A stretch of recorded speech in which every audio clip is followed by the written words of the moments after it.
Tota l'alegria que es respirava durant la rua s'ha esfumat en tan bon punt ha arribat el moment de jutjar el rei Carnestoltes.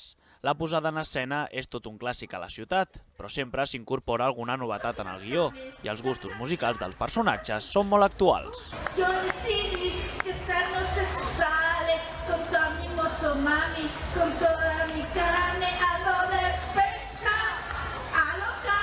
El marquès de Calatrava s'ha encarregat d'assegurar-se el veredicte del judici, fent un petit regal a totes les parts implicades. Arribats a aquest punt, l'entrada de la papessa ha marcat l'inici del judici, no exempt d'alguna interrupció.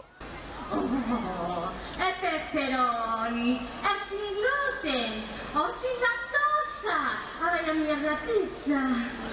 Després d'escoltar les dues parts, sense gaires dubtes, el jurat ha emès el seu comunicat. Hem decidit que el Carnestoltes és culpable!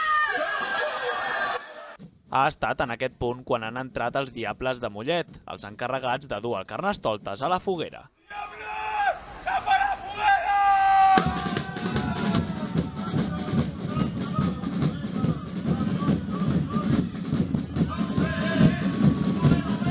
Amb aquesta imatge, Mollet s'ha acomiadat un any més del rei dels pocasoltes.